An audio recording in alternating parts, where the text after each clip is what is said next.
Hello दोस्तों, आप सभी को गुड मॉर्निंग, राधे राधे, श्याम श्याम। स्वागत है आप सभी का एक बार फिर से हमारे चैनल नॉलेज कॉर्नर में। दोस्तों, आज ही इस क्लास में हम बिहार जीके जीएस से संबंधित सवालों को देखने वाले हैं जो आपके बीपीएससी के प्रीवियस ईयर एग्जाम में पूछे गए हैं, चाहे वो बीपीएससी सीडीपीओ हो या इसके अलावा बीपीएससी प्री और मेंस हो या इसके अलावा बीपीएससी टीआरई हो। इन सभी एग्जाम में जितने भी सवाल आपके पूछे गए हैं उन सभी को हम देखने वाले हैं। तो आप सभी से निवेदन है कि आप सभी लोग जो है इस वीडियो को पूरा देखिएगा और लास्ट में जो है वीडियो अगर आपको पसंद आता है तो अपने दोस्तों में शेयर भी करिएगा, कमेंट करके बताइएगा कि आपको वीडियो कैसी लगी।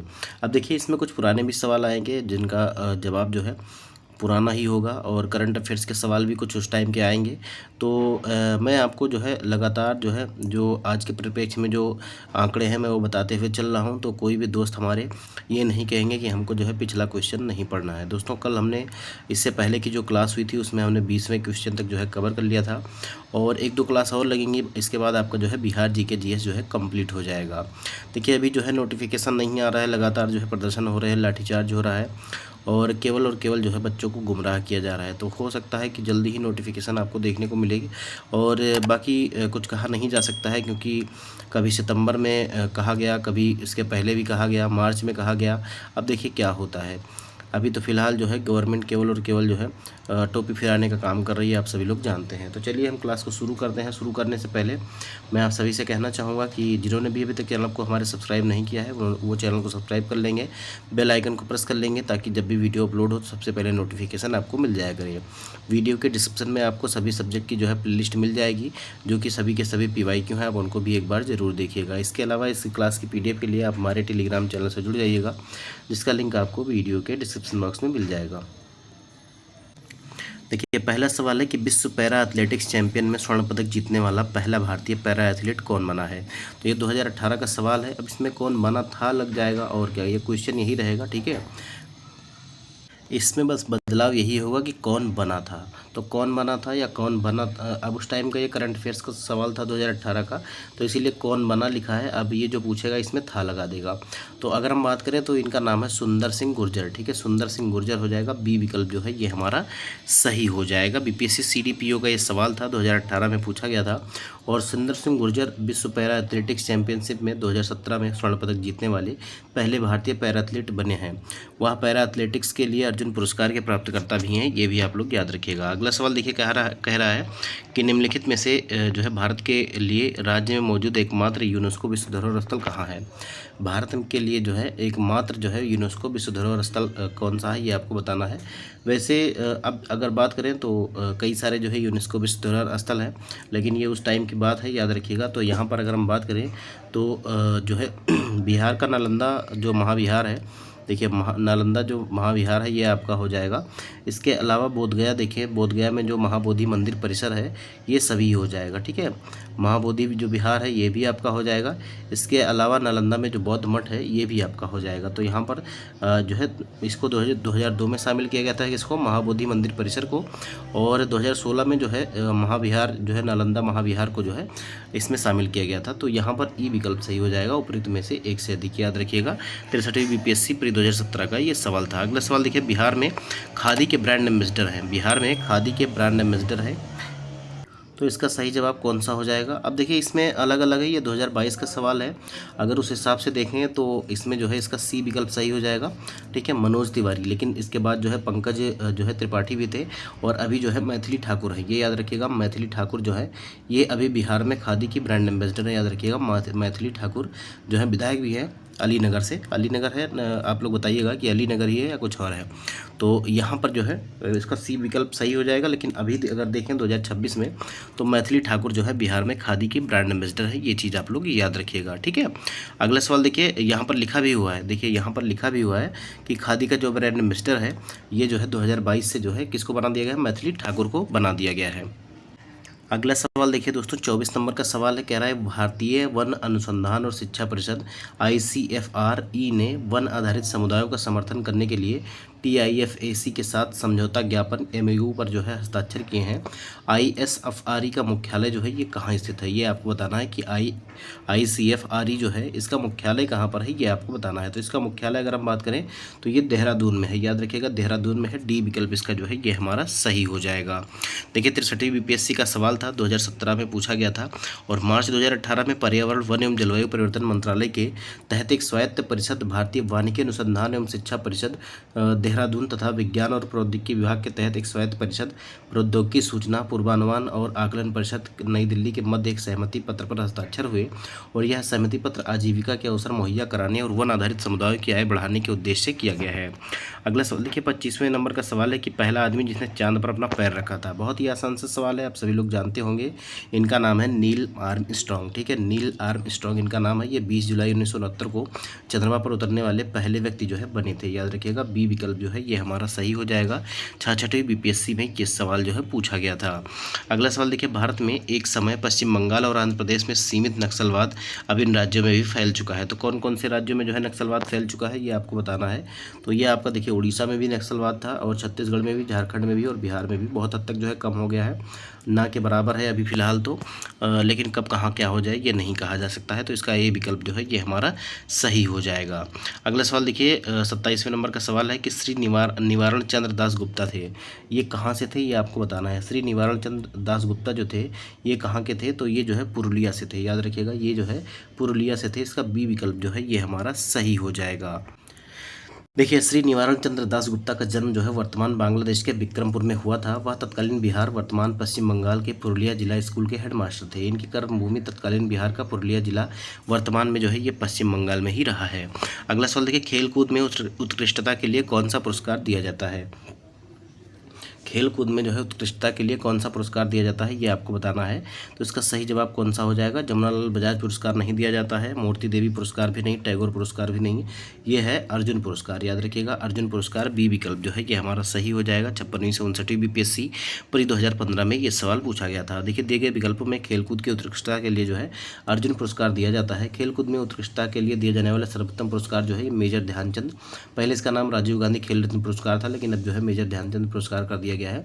मेजर ध्यानचंद खेल रत्न पुरस्कार तथा अर्जुन पुरस्कार खिलाड़ियों को उनकी 4 साल की उपलब्धियों के आधार पर दिए जाते हैं और ये पुरस्कार युवा कार्यक्रम और खेल मंत्रालय के द्वारा दिए जाते हैं। मेजर ध्यानचंद खेल रत्न पुरस्कार और अर्जुन पुरस्कार प्रतिवर्ष जो है प्रदान किए जाते हैं। मेजर ध्यानचंद खेल रत्न के तहत खिलाड़ी को एक मेडल और प्रमाण पत्र के साथ साथ जो है 25 लाख रुपए की पुरस्कार राशि भी दी जाती है और अर्जुन पुरस्कार के अंतर्गत जो है एक प्रतिमा, प्रमाण पत्र और 15 लाख की जो है राशि भी दी जाती है। इस चीज़ को आप लोग याद रखिएगा। अगला सवाल देखिए कह रहा है 2008 का सवाल है कि निम्नलिखित में से किस विदेशी नागरिक को भारत रत्न प्रदान किया गया था। अब इनमें से किस भारतीय जो है विदेशी नागरिक को प्रदान किया गया था, तो ये नेल्सन मंडेला थे, याद रखिएगा नेल्सन मंडेला भी ये सवाल जो है बन सकता है। तो ए विकल्प जो है ये हमारा सही हो जाएगा। देखिए नेल्सन मंडेला को दक्षिण अफ्रीकी गोरी सरकार के विरुद्ध गांधीवादी मूल्यों के आधार पर आंदोलन चलाने तथा दक्षिण अफ्रीका की गोरी सरकार द्वारा फैलाए गए जाति विद्वेष समाप्त कराने के लिए जो है वर्ष 1990 में भारत रत्न पुरस्कार जो है प्रदान किया गया था। अगला सवाल देखिए कहा जा रहा है कि प्रकाश पादुकोण जो है किस क्षेत्र में प्रसिद्ध है। प्रकाश पादुकोण जो है ये कौन से जो है क्षेत्र में प्रसिद्ध है या कौन से खेल से संबंधित है, ऐसा भी आपसे पूछा जा सकता है। तो ये जो है बैडमिंटन में जो है बैडमिंटन के क्षेत्र में जो है प्रसिद्ध है। तो ए विकल्प जो है इसका सही हो जाएगा। देखिए एक्सप्लेनेशन भी देख लीजिएगा। प्रकाश पादुकोण भारत के सुविख्यात बैडमिंटन खिलाड़ी रहे हैं और प्रकाश पादुकोण ने वर्ष 1971 में जूनियर और सीनियर वर्ग का राष्ट्रीय खिताब प्राप्त किया है तथा वर्ष 1971 में 1989 तक जो है 71 से 89 तक लगातार 9 वर्षों तक सीनियर राष्ट्रीय बैडमिंटन प्रतियोगिता के विजेता रहे। वर्ष 1979 में प्रकाश पादुकोण ने राष्ट्रमंडल खेल में स्वर्ण पदक जो है प्राप्त किया। अगला सवाल देखिए, एवरेस्ट शिखर पर चढ़ने वाली दूसरी भारतीय महिला थी। तो दूसरी भारतीय महिला कौन थी, ये जानने के लिए सबसे पहले तो आपको ये पता होना चाहिए था कि पहली भारतीय महिला कौन थी, ये आपको बताना है। तो पहली जो भारतीय महिला थी इनका नाम क्या था, बछेंद्री पाल था, याद रखिएगा बछेंद्री पाल। और दूसरी जो है उनका नाम है संतोष यादव, ठीक है, दूसरी नाम है संतोष यादव। ये जो है दूसरे नंबर की थी और ये जो है पहले नंबर की थी बछेंद्री पाल। तो दोनों को आपको याद रखना है। 41वीं BPSC का ये सवाल है और हरियाणा राज्य की निवासी तथा भारत तिब्बत सीमा पुलिस में अधिकारी संतोष यादव एवरेस्ट शिखर पर विजय प्राप्त करने वाली दूसरी भारतीय महिला है। एवरेस्ट शिखर पर 2 बार चढ़ने वाली विश्व की गिनी चुनी महिलाओं में से एक संतोष यादव ने प्रथम बार जो है 1992 में तथा दूसरी बार 1993 में एवरेस्ट शिखर पर जो है विजय प्राप्त की। उनकी इस उपलब्धि पर भारत सरकार ने उनको वर्ष 2000 के पद्मश्री सम्मान से भी सम्मानित किया, जबकि बछेंद्री पाल प्रथम भारतीय महिला हैं और वह 1984 में एवरेस्ट पर चढ़ी थी। अगला सवाल देखिए, कलिंग पुरस्कार दिया जाता है। कलिंग पुरस्कार जो है ये कौन से क्षेत्र में दिया जाता है, किसके लिए दिया जाता है, ये आपको बताना है। तो ये जो है विज्ञान को लोकप्रिय बनाने के लिए जो है कलिंग पुरस्कार दिया जाता है, विज्ञान को लोकप्रिय बनाने के लिए।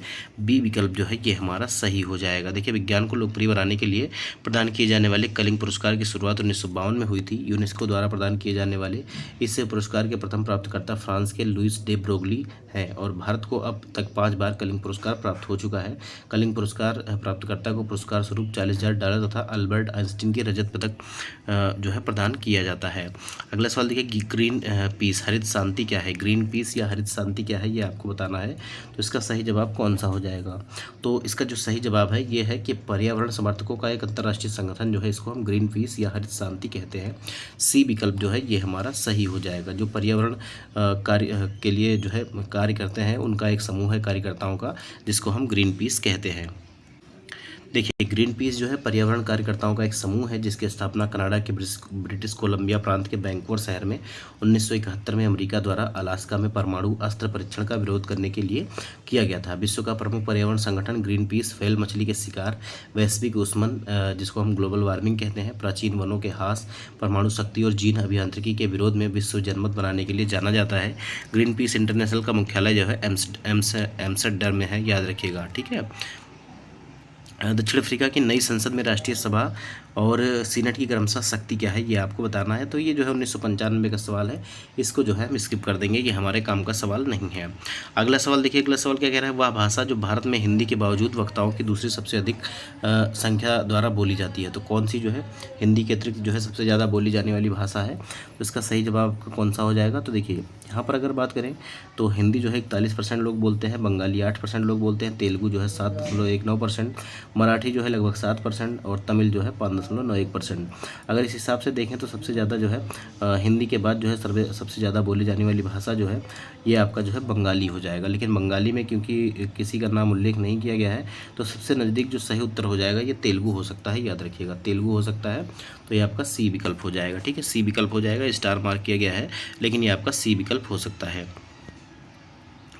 देखिए, 36 नंबर का सवाल है और इसमें आपसे कहा जा रहा है कि यूनेस्को की जो है कार्यभाषाएं क्या हैं। यूनेस्को की जो है कार्यभाषाएं कौन सी हैं, ये आपको बताना है। तो यूनेस्को की जो कार्यभाषा है दोस्तों, ये आपका अंग्रेजी, फ्रेंच और रूसी है, ठीक है, अंग्रेजी, फ्रेंच और रूसी है। तो इसका डी विकल्प जो है ये हमारा सही हो जाएगा। देखिए, यूनेस्को की जो कार्यभाषा के रूप में जो है टोटल 6 भाषाएँ हैं, जिनमें चीनी, अंग्रेजी, फ्रेंच, रशियन, अरबी और स्पेनिश है। ये चीज़ याद रखिएगा, 6 भाषाएँ हैं टोटल। अगला सवाल देखिए, निम्नलिखित देशों में कौन अमेरिकी शस्त्रों का सबसे बड़ा खरीदार है। कौन अमेरिकी शस्त्रों का जो है सबसे बड़ा खरीदार है, ये आपको बताना है। तो इसका जो सही जवाब हो जाएगा ये आपका हो जाएगा सऊदी अरब, ठीक है, सऊदी अरब हो जाएगा। बी विकल्प जो है ये हमारा सही हो जाएगा। देखिए, सऊदी अरब के बाद जो है भारत, देखिए 3 उत्पादक जो देश हैं अब के टाइम पर अगर देखा जाए, जो आयातक देश हैं वो अमेरिका, फ्रांस और रूस हैं, ठीक है। निर्यात ये करते हैं सबसे ज़्यादा और आयात इनसे कौन करता है, भारत, सऊदी और कतर कर रहे हैं। अगला सवाल देखिए, पूर्व सोवियत संघ का कौन सा पहला गणराज्य था जिसने अपने को लोकतांत्रिक स्वतंत्र घोषित किया था। पूर्व सोवियत संघ का कौन सा गणराज्य था जिसने अपने को जो है स्वतंत्र घोषित किया था, ये आपको बताना है। रूस या लिथुआनिया या एस्टोनिया या यूक्रेन। तो इसका जो सही जवाब हो जाएगा ये आपका हो जाएगा लिथुआनिया ने सबसे पहले अपने आप को जो है स्वतंत्र घोषित किया था। तो सी विकल्प इसका जो है ये हमारा सही हो जाएगा। देखिए, लिथुआनिया ने जो है 11 मार्च 1990 को, और जॉर्जिया जो है 1991 में, और एस्टोनिया जो है 20 अगस्त 1991, और यूक्रेन जो है ये आपका 24 अगस्त 1991 की बात है, जब इन्होंने अपने आप को जो है यूएसएसआर से स्वतंत्र घोषित किया था। अगला सवाल देखिए, किस खेल के लिए थॉमस कप दिया जाता है। कौन से खेल के लिए जो है थॉमस कप दिया जाता है, ये आपको बताना है। तो ये दिया जाता है बैडमिंटन के लिए, ये दिया जाता है बैडमिंटन के लिए। तो डी विकल्प जो है ये हमारा सही हो जाएगा। अगला सवाल देखिए, डूरंड कप जो है ये किससे संबंधित है, ये आपको बताना है। डूरंड कप जो है ये किससे संबंधित है, तो डूरंड कप जो है ये फुटबॉल से संबंधित है। तो दोस्तों ये चीज़ आप लोग याद रखिएगा, ठीक है, ये जो है फुटबॉल से संबंधित है। विजय हजारे ट्रॉफी, दिलीप ट्रॉफी, ये सभी जो है ये क्रिकेट से संबंधित है, याद रखिएगा। देखिए यहाँ पर लिखा भी हुआ है कि डूरंड कप जो है फुटबॉल से संबंधित है और यह भारत की सबसे पुरानी फुटबॉल चैंपियनशिप है जिसका प्रारंभ जो है 1888 में हुआ था। अगला सवाल देखिए, एक वयस्क भारतीय हाथी का भार जो है कितना होता है। एक वयस्क भारतीय भारतीय हाथी का जो है भार कितना होता है ये आपको बताना है। तो ये लगभग होता है 5000 किलोग्राम। 5000 किलोग्राम सी विकल्प जो है ये हमारा सही हो जाएगा। एक वयस्क भारतीय हाथी का भार जो है 2000 से 5000 किलोग्राम के बीच में होता है। अब तक का सबसे वजनी हाथी अफ्रीका में पाया गया है जिसका भार लगभग 7000 किलोग्राम था। एक वयस्क भारतीय हाथी प्रतिदिन जो है 250 से 300 किलोग्राम तक का भोजन करता है। अगला सवाल देखिए, स्विट्जरलैंड में बोली जाने वाली प्रधान भाषाएं कौन सी हैं। स्विट्जरलैंड में जो है कौन कौन सी भाषाएं बोली जाती हैं जो मेन है। तो स्विट्जरलैंड में जो है जर्मन, फ्रेंच और इटालियन बोली जाती हैं। जर्मन, फ्रेंच और इटालियन। अब आप लोग कहेंगे कि ये जो है बिहार जीके जीएस से कैसे संबंधित है। तो ये बिहार जीके जीएस के सेक्शन में ही पूछा गया था, इसीलिए यहाँ पर आपको दिखाई दे रहा है। देखिए स्विट्जरलैंड में बोली जाने वाली प्रधान भाषाएं जर्मन, फ्रेंच तथा इटालियन है। इसके अतिरिक्त जो है रोमांस भाषा भी स्विट्जरलैंड में बोली जाती है, किंतु इसके बोलने वालों की संख्या बहुत कम है, लगभग जो है 0.9%। अगला सवाल देखिए, भारत में जन्मे 2 अमेरिकी नागरिक जिन्हें विज्ञान के क्षेत्र में नोबेल पुरस्कार मिला था या मिला है, वो कौन से हैं ये आपको बताना है। भारत में जन्मे 2 अमेरिकी नागरिक जिन्हें विज्ञान के क्षेत्र में जो है नोबेल पुरस्कार मिला है, तो इनका नाम है हरगोविंद खुराना और एस चंद्रशेखर। हरगोविंद खुराना और एस चंद्रशेखर, इनका नाम है। डी विकल्प जो है ये हमारा सही हो जाएगा। देखिए खगोल शास्त्री एस चंद्रशेखर या सुब्रमण्यम चंद्रशेखर इनका पूरा नाम था। इनको 1983 में भौतिक शास्त्र में चंद्रशेखर सीमा के लिए जाना जाता था तथा जाना जाता है। और हरगोविंद खुराना को चिकित्सा के क्षेत्र में जो है कृत्रिम जीन के संश्लेषण के लिए वर्ष 1968 का जो है नोबेल पुरस्कार दिया गया। दोनों वैज्ञानिकों का जन्म भारत में हुआ, किंतु इन्होंने अमेरिका की नागरिकता ग्रहण कर ली थी। वर्ष 2009 में वी रामकृष्णन को रसायन का नोबेल पुरस्कार प्राप्त हुआ, जो भारतीय मूल के हैं तथा यूनाइटेड किंगडम और संयुक्त राज्य अमेरिका के नागरिक हैं, मतलब दोहरी नागरिकता इनके पास है। अगला सवाल देखिए, वह कौन सा एकमात्र भारतीय है जिसको ग्रेट ब्रिटेन ने लॉर्ड का खिताब दिया है। किसको दिया है ये आपको बताना है। स्वर्ण सिंह को या स्वराज ला को या जो है स्वराज पाल को या धनराज पाल को। तो इन्होंने जो है स्वराज ला नहीं स्वराज पाल को दिया है, याद रखिएगा। अगर यहाँ हम पाल लगा दें जो कि सी विकल्प में है तो ये हमारा सी विकल्प सही हो जाएगा। मैं आपको सी विकल्प भी दिखा देता हूँ। देखिए यहाँ पर जो है स्वराजपाल दिया गया है सी विकल्प में, तो आपका सी विकल्प जो है ये हमारा सही हो जाएगा। देखिए भारतीय मूल के स्वराजपाल को ग्रेट ब्रिटेन ने जो है लॉर्ड का खिताब दिया था और स्वराजपाल को ग्रेट ब्रिटेन ने वर्ष 1966 में लाइफ पीर की उपाधि प्रदान की थी। लाइफ पीर की उपाधि प्राप्त व्यक्ति आजीवन हाउस ऑफ लॉर्ड का जो है मानद सदस्य जो है बना रहता है। अगला सवाल देखिए, इस सदी की शुरुआत में हवाई जहाज़ का आविष्कार किसने किया था। इस सदी की शुरुआत में मतलब 2000, ये 2001-2 की बात कर रहा है, तो ऐसे क्वेश्चन नहीं आते हैं, याद रखिएगा। तो 1903 में मतलब 20वीं सदी की शुरुआत में जो है हवाई जहाज़ का आविष्कार जो है राइट ब्रदर्स ने किया था, ये याद रखिएगा। ठीक है, राइट ब्रदर्स ने किया था। इस सदी मतलब 2001-2 में पूछा गया सवाल है, तो मतलब जो है 20वीं सदी ही कह रहा होगा। अगला सवाल देखिए, टेलीस्कोप की खोज जो है किस वैज्ञानिक ने की थी। मिसलेनियस सवाल जो है हम दोस्तों देख रहे हैं इसमें बिहार जीके जीएस में। तो टेलीस्कोप की खोज जो है किसने की थी ये आप सभी लोग जानते हैं कि गैलीलियो ने जो है टेलीस्कोप की खोज की थी। तो इसका डी विकल्प जो है ये हमारा सही हो जाएगा। कौन सा विकल्प, डी विकल्प जो है सही हो जाएगा। देखिए इटली के सुप्रसिद्ध भौतिक वैज्ञानिक जो है गैलीलियो ने दूरदर्शी अर्थात जो है टेलीस्कोप की खोज की थी। टेलीस्कोप के साथ साथ गैलीलियो ने जड़त्व के नियम और गति के समीकरण के निर्माण में भी योगदान दिया था। अगला सवाल देखिए, गुट निरपेक्षता आंदोलन का नेता कौन था। गुट निरपेक्षता आंदोलन का नेता कौन था ये आपको बताना है। तो गुट निरपेक्षता जो है शुरू किया था किसने, जवाहरलाल नेहरू ने, तो यह भारत ने शुरू किया था। बी विकल्प जो है ये हमारा सही हो जाएगा। नॉन अलाइनमेंट जो मूवमेंट था, मतलब हम किसी की तरफ नहीं रहेंगे, हम जो है बीच का रास्ता अपनाएंगे। देखिए गुटनिरपेक्ष आंदोलन को वर्ष 1961 में भारत की पहल पर शुरू किया गया था और औपचारिक रूप से गुटनिरपेक्ष आंदोलन का शुभारंभ प्रधानमंत्री नेहरू, यूगोस्लाविया के राष्ट्रपति मार्शल टीटो और मिस्र के राष्ट्रपति नासिर ने किया था। गुटनिरपेक्ष देशों का पहला सम्मेलन मार्शल टीटो की अध्यक्षता में बेलग्रेड में आयोजित किया गया और गुटनिरपेक्ष आंदोलन का 19वां शिखर सम्मेलन जो है जनवरी 2024 में कंपाला युगांडा में किया गया था। अगला सवाल देखिए, मदर टेरेसा की जन्मभूमि थी। मदर टेरेसा की जो है जन्मभूमि कहाँ थी ये आपको बताना है। तो मदर टेरेसा का जो जन्मभूमि था ये था अल्बानिया। ठीक है, ये क्या था, अल्बानिया था। अल्बानिया की ये पहले थी, याद रखिएगा। ए विकल्प जो है ये हमारा सही हो जाएगा। देखिए मदर टेरेसा का जो जन्म हुआ था ये 26 अगस्त 1910 को हुआ था। कहाँ पे, अल्बानिया, उत्तरी मैसेडोनिया के स्कोप्जे नामक शहर में हुआ था। 6 जनवरी 1929 को कोलकाता वे आई थी और मदर टेरेसा ने जो है निर्धनों और बीमार लोगों की सेवा के लिए मिशनरीज ऑफ चैरिटी नामक संस्था की स्थापना की। कुष्ठ रोगियों, नशीले पदार्थों के लती लोगों एवं दीन दुखियों के लिए निर्मल हृदय नामक संस्था की स्थापना की। मदर टेरेसा को 1979 में शांति का नोबेल पुरस्कार भी मिला था। अगला सवाल देखिए, कौन से 2 राज्य चंदन तस्कर वीरप्पन से जो है आत्मसमर्पण के लिए वार्तालाप कर रहे थे। चंदन का जो तस्कर था बीरप्पन, इससे जो है आत्मसमर्पण के लिए कौन से दो राज्य जो है तब बात कर रहे थे, ये आपको बताना है। तो इसका जो सही जवाब हो जाएगा ये आपका हो जाएगा कर्नाटक और तमिलनाडु। कर्नाटक और तमिलनाडु हो जाएगा, सी विकल्प जो है ये हमारा सही हो जाएगा। अगला सवाल देखिए, अंतरिक्ष विज्ञान पर अनुसंधान और विकास का श्रेय किसे जाता है? अंतरिक्ष विज्ञान पर अनुसंधान और विकास का श्रेय जो है किसे जाता है, ये आपको बताना है। तो ये जो जाता है ये विक्रम साराभाई को जाता है, याद रखिएगा विक्रम साराभाई को। तो बी विकल्प जो है ये हमारा सही हो जाएगा। भारत में अंतरिक्ष विज्ञान पर अनुसंधान और विकास के प्रेरणा स्रोत सुप्रसिद्ध अंतरिक्ष विज्ञानी डॉक्टर विक्रम साराभाई रहे हैं।